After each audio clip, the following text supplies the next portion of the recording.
Hello, guys, and welcome to this Bobit's YouTube channel. So we are back with another tactical breakdown of a football game. So yesterday it was the match day five game in Group C between Paris Saint-Germain versus Liverpool. So this game was taking place in Paris, and as we all know, the result went in favor of the home team. PSG beat Liverpool by a margin of 2-1. So goals were scored by John Bernat and the Paris left back, and by none other than Neymar to make it 2-0. James Milner pulled one back for Liverpool just before halftime via a penalty, but it wasn't enough for the Reds to even salvage a point in France. So let's get directly into breaking down the game in a tactical way. So firstly, before breaking it down, let's take a look at the starting lineups of both the teams along with their formations. So for the home team, they had Gianluigi Buffon in goal, Marquinhos, Thiago Silva, and Presnel Kimpembe as the three centre backs. Kehrer, the German right back, he was deployed as a right wing back instead of Thomas Meunier, who had some personal issues to deal with. So he was not included in the yesterday's game. And Joan Bernat as a left wing back. In the midfield, they had Marco Verratti as the lone midfielder. Adrian Rabiot was on the bench, and Di Maria started as a floating midfielder. I think he was joining more towards the front line, so he was a floating midfielder, and Verratti was controlling things. And the front three speaks about themselves: Neymar, Cavani, and Mbappe.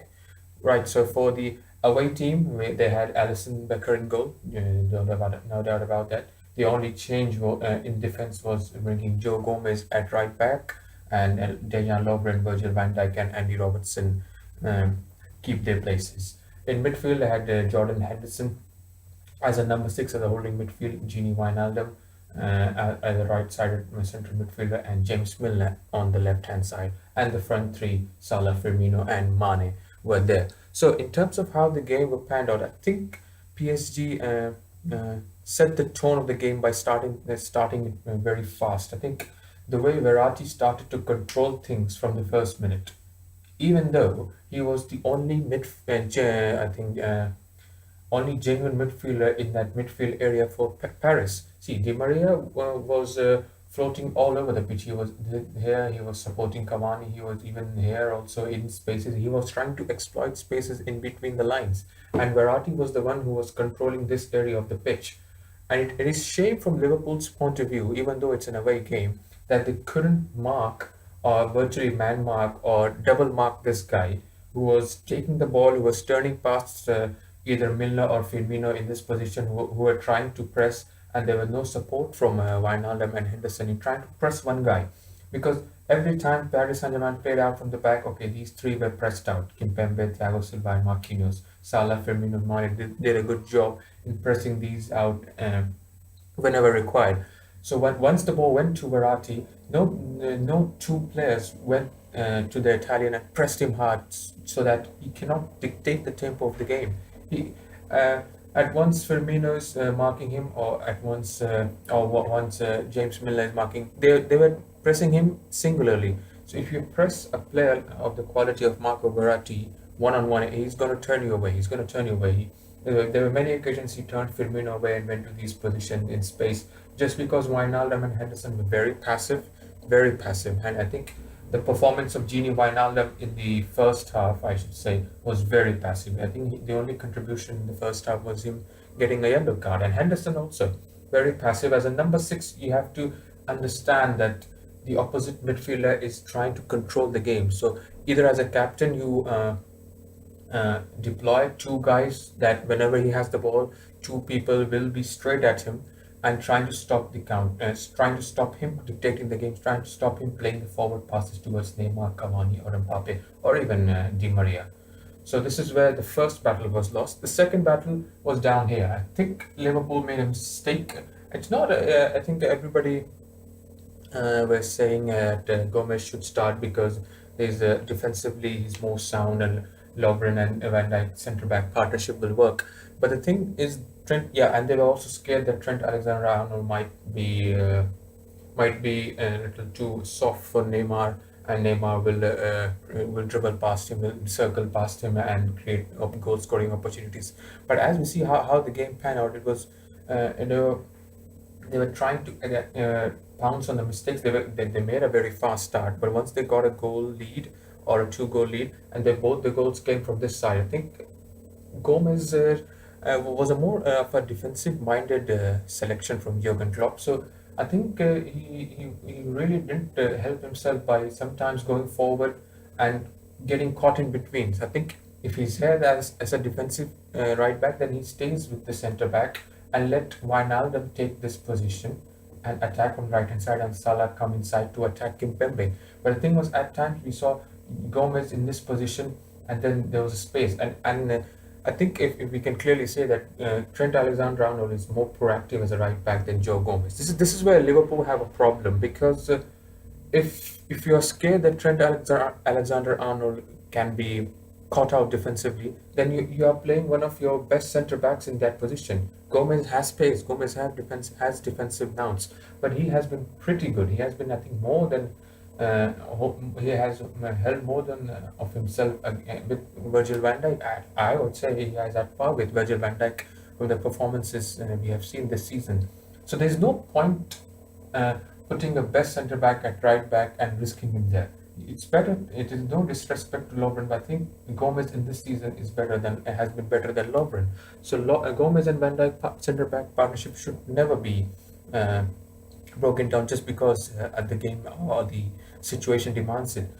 Now, the right back situation, the Trent Alexander-Arnold situation. I think Klopp was scared. Not scared is the wrong word. I think was skeptical of putting the youngster in there. So this is where Liverpool now have to find a solution that if Alexander-Arnold isn't playing, isn't fit, or is fatigued, or is not suitable for a particular game, they need to have another right back. They need to prepare Nathaniel Klein to play some games in this season, because you can't break the Joe Gomez Virgil van Dijk partnership, especially in big games, especially in big away games, big Premier League games, big European games. You can't do that. If you do that, that's the defensive instability happens. More instance I will tell you about this partnership is the Gomez and Van Dijk. They work off each other. They understand the play. And when yesterday I saw Liverpool defending, especially in both the goals, they were like individuals playing for each other and reacting to a particular situation. That makes it very difficult to stop a pacey team like PSG. So the first thing was Verratti controlling the midfield, and the front three of PSG troubling the unsettled Liverpool backline. Liverpool's midfield were very passive throughout the game. Klopp tried to change it by bringing in Keita for Wijnaldum, and then Shaqiri for Milner. No, not Milner. I guess Shaqiri came for Milner, I guess. Yeah. So these were the changes he tried to make, and tried to instill some energy in midfield. But I think Keita came and tried a few things, but you can't expect much from a guy who hasn't played much football to really come in a very hostile atmosphere in Paris and create some opportunities. In fact, Keita tried to choose some opportunities, tried to dribble past the PSG midfield and create chances for a front three, but it was a little too late for me. Shaqiri came on very late. I think it was 6 to 7 minutes remaining when Shaqiri came on. I think he should have come on by 70 to 75th minute to have an impact in the game. So these were the two problems for Liverpool. And third problem is the midfield is passive. Okay, that's the one aspect. They are scared of the pace of Neymar, and Mbappe, and then the movement of Cavani. So that's they are covering, they're protecting the centre backs, but they don't have a creativity as well. All three are like box to box midfielders who are not very good forward passers of the ball. They will pass the ball around in small spaces, but they are not going to be making risky down the channel passes or through the line passes to the front three. So this is where the front three were blunted out. So see, everybody's saying the front three of Liverpool didn't play well again in an away game in Europe this season. It is just because there's no creativity. So these three are here to finish chances. These three are here to impact the game beyond this red line. They're not here to impact the game here. They're here to impact the game in defensive mode, but on the ball they're here to impact the game here. They are here to score goals from these positions and to create chances from these positions, not from these positions. these three guys had to have more, I would say, more courage to take the ball to the feet and feed these front three more quickly, because the more slower they become on the ball, the more easy it was for Paris to control the game without having the ball. So that is why even in the second half, PSG didn't have much of the ball. Liverpool dominated the possession, but they were so slow through the midfield. Gomez was not really moving and going forward at all occasions. Robertson was more influential on the left-hand side, but Kehrer and Marquinhos defended well. Mbappe and Neymar were covering these areas. So that's the problem. So this is the problem Liverpool face. They have faced in the past two away games in Europe as well. That's why they've lost all the three games in Europe without even conceding, without even I should say creating much opportunities, creating much shots and goal. In fact, Buffon didn't make a save apart from pulling the ball out of the net from the penalty. So that is a disappointment from one of the teams that went to the final last season in the Champions League and should do better in away games. So let's see what happens now. Liverpool have a situation where they have to beat Napoli by a goal margin if they keep a clean sheet, and if they concede, then they have to beat Napoli by a two-goal margin. So it's going to be tough for them. I think instilling creativity in midfield should be the first job, and Jordan Henderson, I think he's one of the good midfielders. But I think at number 6, when he is passive, he's not in the game.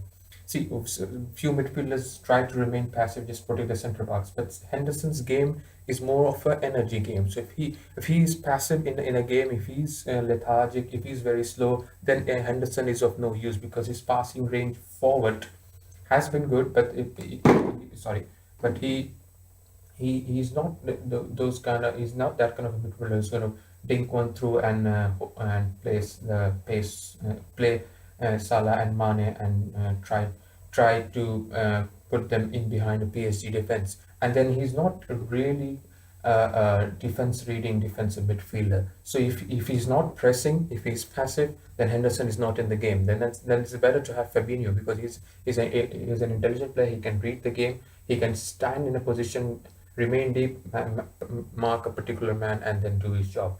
So these are the few things that Liverpool have to improve. PSG were very good in the first half. Second half, they tried to slow the game down on every given opportunity, and which was understandable. They had to win this game, so they did everything in their might to win this game. So that's it from the tactical breakdown of this game. It's an important win for PSG. Liverpool still have the group in their own hands. So they have to beat Napoli now to qualify for the last 16. Thanks a lot. If you like the video, please hit the like button and subscribe to the Sportbits YouTube channel to see more videos like these. Thank you. Thanks a lot.